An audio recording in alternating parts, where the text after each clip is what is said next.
एक यति का 300 साल बाद भी जीवित रहना। समय एक रहस्य है, वह सब कुछ बदल देता है, शरीर, सभ्यता, सत्ता, लेकिन कुछ होता है जो समय को भी बांध लेता है, वह है भक्ति। इस कथा का नायक कोई राजा नहीं, कोई महात्मा नहीं, बल्कि एक ऐसा साधक है जो शरीर छोड़ चुका है फिर भी जीवित है, क्योंकि वह माँ के नाम से सांसें लेता है। हिमालय की रहस्यमय गुफा में माँ दुर्गा के नाम पर अमरता को प्राप्त एक यति की कथा जो आज भी जीवित है। वर्ष 2025 एक युवा शोधार्थी आदित्य हिमालय के अज्ञात क्षेत्र रुद्र पर्वत की ओर बढ़ रहा था। उसके शोध का विषय था प्राचीन योग साधनाएं और भक्ति से प्राप्त सिद्धियां। कई पांडुलिपियों और ताम्र पात्रों में उसे एक रहस्यमय नाम बार बार दिखा, यतिराज सिद्धानंद। कहा गया कि उन्होंने माँ दुर्गा की साधना से मृत्यु को भी पराजित कर दिया। वह जीवित हैं 300 वर्षों से। आदित्य को यह एक मिथक लगा, परंतु एक गहन खोज ने उसे रुद्र पर्वत की ओर खींचा। वहां के स्थानीय लोग उस स्थान का नाम सुनकर डर जाते थे। वे कहते, वहां कोई नहीं जाता बाबूजी, वहां आज भी कोई सांस लेता है पर दिखता नहीं। आदित्य ने जिद ठान ली। उसे मार्गदर्शन मिला एक साधु बाबा सूरतनाथ से। उन्होंने कहा, यदि तुम यतिराज से मिलना चाहते हो तो नवरात्र की सप्तमी से नवमी तक 3 रातें माँ के नाम का व्रत रखो, तब ही मार्ग खुलेगा। आदित्य ने व्रत किया। 3 दिन तक बर्फ में तपस्या। नवमी की सुबह एक तेज प्रकाश फैला और बर्फ में से एक गुफा का द्वार खुला।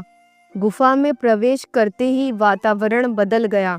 ना वायु की गति, ना समय का बोध, बस एक कंपन और या देवी सर्वभूतेषु का अनहद नाद। दीवारों पर दुर्गा के रूप और एक साधक की आकृति उकेरी थी। अंत में एक गहराई में कमलासन में बैठा एक शरीर था, शांत, तेजस्वी, स्थिर, मानो मृत्यु के पार बैठा कोई देवता हो। वह थे यतिराज सिद्धानंद। शरीर मृत नहीं था पर चेतन भी नहीं। उनके चारों ओर माँ के मंत्र गूंज रहे थे। आदित्य जैसे ही उनके समीप गया, एक कंपन के साथ यति की उंगलियां हिली। बिना आँख खोले उन्होंने कहा, माँ जीवित है तो मैं भी जीवित हूँ। कौन है जो मेरी सांसों की कथा जानना चाहता है? आदित्य ने कांपती आवाज में उत्तर दिया, मैं, जो माँ की भक्ति को समझना चाहता हूँ। तब यति ने अपने ध्यान से उसे वर्षों पीछे ले जाना शुरू किया।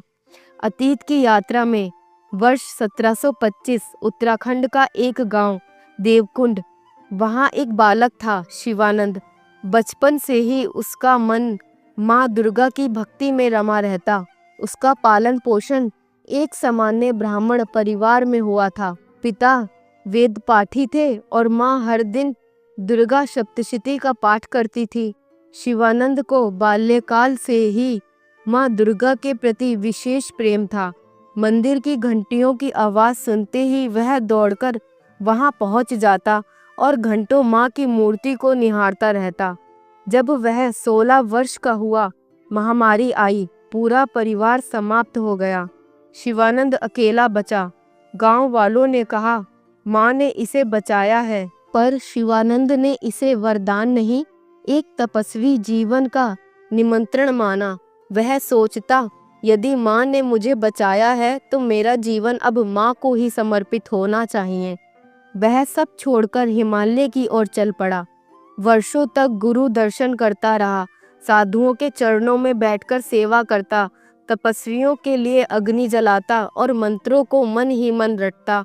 एक दिन उसे मिले महातपस्वी त्रिलोकगिरी, जो हिमालय के उच्चतम गुप्त कंदराओं में साधना करते थे। गुरु ने उसकी भक्ति और सेवा देखकर उसे दीक्षा दी।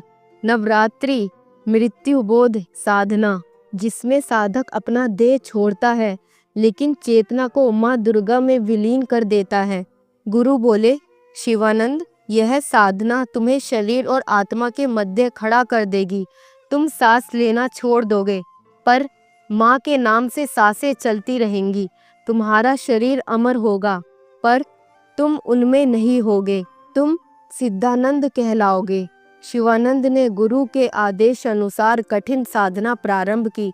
पहले 9 महीने में जो नवरात्रियां आईं, उसमें हर बार वह 9 दिन निराहार व्रत करता, सिर्फ गंगाजल और माँ के नाम जप करता, 1 लाख बार दुर्गा सप्तशती के श्लोक पढ़ता, हर दिन कम से कम 12 घंटे ध्यान में रहता।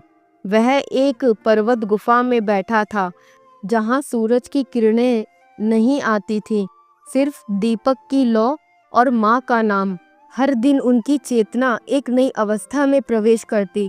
उसे कभी माँ की आंखें दिखती, कभी उनके चरण, कभी एक शक्तिशाली लाल ज्योति।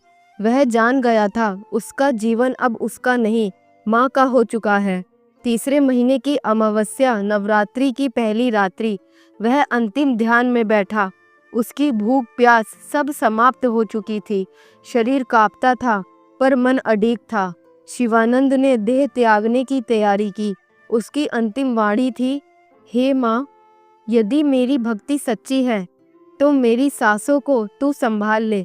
मैं अब तुझमें समर्पित हूँ। तभी एक तेज प्रकाश फैला। बर्फ पिघली नहीं, जल गई। एक दिव्य स्वरूप प्रकट हुआ, माँ दुर्गा का साक्षात रूप। वत्स शिवानंद, तू अब समय से परे है।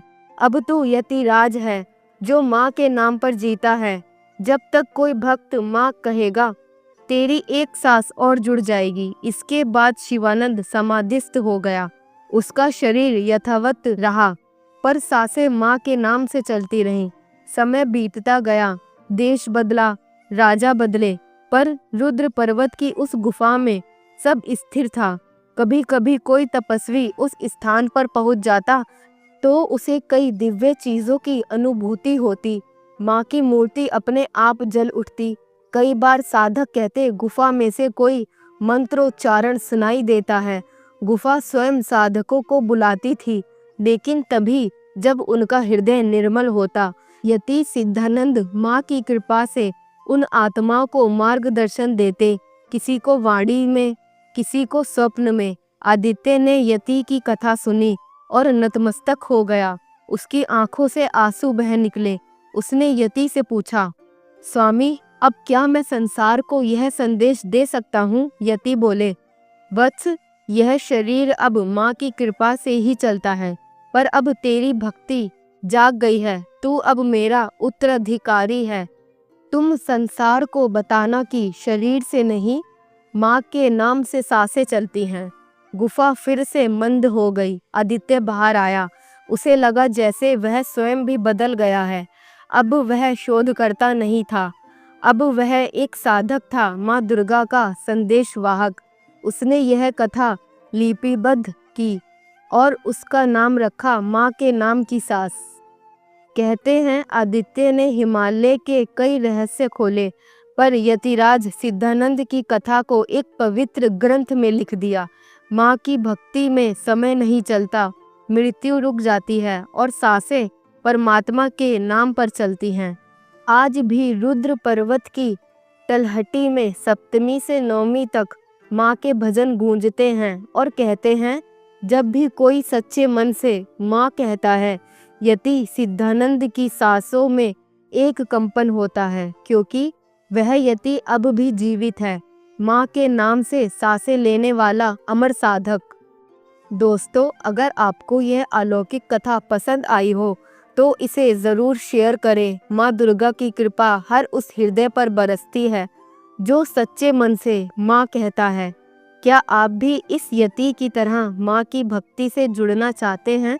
तो हमारे चैनल को सब्सक्राइब करें और वीडियो को लाइक करें। फिर मिलते हैं एक और भक्ति यात्रा में। जब तक के लिए हर हर महादेव।